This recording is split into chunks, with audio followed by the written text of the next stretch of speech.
നമസ്കാരം. ആന്ധ്രാപ്രദേശിൽ വൈഎസ്ആർ കോൺഗ്രസിൽ നിന്നും കോൺഗ്രസിലേക്കുള്ള ഒഴുക്ക് തുടരുന്നു.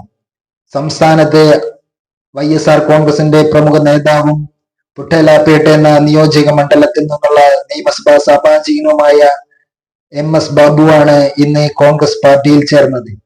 ആന്ധ്രാപ്രദേശിലെ വൈഎസ്ആർ കോൺഗ്രസിന്റെ ജനകീയ മുഖങ്ങളിൽ ഒരാളായ എം.എസ്. ബാബു പാർട്ടി വിട്ടത് തെരഞ്ഞെടുപ്പിനൊരുങ്ങുന്ന വൈഎസ്ആർ കോൺഗ്രസിന് ശക്തമായ തിരിച്ചടിയാണ് ഉണ്ടായത്.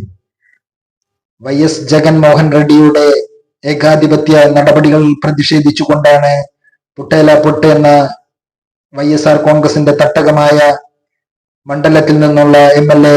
എം.എസ്. ബാബു പാർട്ടി വിട്ടത്. ലോക്സഭാ തെരഞ്ഞെടുപ്പും നിയമസഭാ തെരഞ്ഞെടുപ്പും ഒരുമിച്ച് നടക്കുന്ന ആന്ധ്രാപ്രദേശിൽ ഇത് കോൺഗ്രസിന് വലിയ രീതിയിലുള്ള കരുത്തു നൽകുന്ന നീക്കമായാണ് രാഷ്ട്രീയ നിരീക്ഷകർ വിലയിരുത്തുന്നത്. വൈ.എസ്. ശർമിളയുടെ നേതൃത്വത്തിൽ ശക്തമായ മുന്നേറ്റമാണ് കോൺഗ്രസ് ആന്ധ്രയിൽ നടത്തിക്കൊണ്ടിരിക്കുന്നത്. ലോക്സഭാ തെരഞ്ഞെടുപ്പിൽ ആന്ധ്രയിലെ കഡപ്പ ലോക്സഭാ മണ്ഡലത്തിൽ നിന്നും ജനവിധി നേടുന്ന വൈ.എസ്. ശർമിളയ്ക്ക് ഇതിനോടകം തന്നെ വലിയ രീതിയിലുള്ള സ്വീകാര്യതയാണ് സംസ്ഥാനത്തെങ്ങും ലഭിച്ചുകൊണ്ടിരിക്കുന്നത്.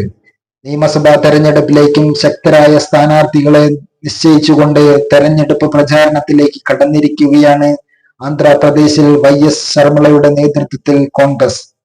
ആന്ധ്രയിൽ വലിയ രീതിയിലുള്ള പ്രതീക്ഷ വയ്ക്കുന്ന കോൺഗ്രസിന് വൈ.എസ്. ശർമിളയുടെ നേതൃപാടവം വലിയ രീതിയിലുള്ള ഗുണം ചെയ്യുമെന്നാണ് ദേശീയ നേതൃത്വം വിലയിരുത്തുന്നത്. ആന്ധ്രയിൽ ശക്തമായ അടിവേരുള്ള കോൺഗ്രസ് പാർട്ടിയെ പുനരുജ്ജീവിപ്പിക്കുക എന്ന ലക്ഷ്യത്തോടുകൂടി വൈ.എസ്. ശർമിളയുടെ നേതൃത്വത്തിൽ വളരെ ചുരുങ്ങിയ നാൾ കൊണ്ട് തന്നെ ആന്ധ്രയിൽ പാർട്ടിയെ പുനരുജ്ജീവിപ്പിച്ചുകൊണ്ട് തെരഞ്ഞെടുപ്പുകളിലേക്ക് കടക്കുകയാണ് വൈ.എസ്. ശർമിള.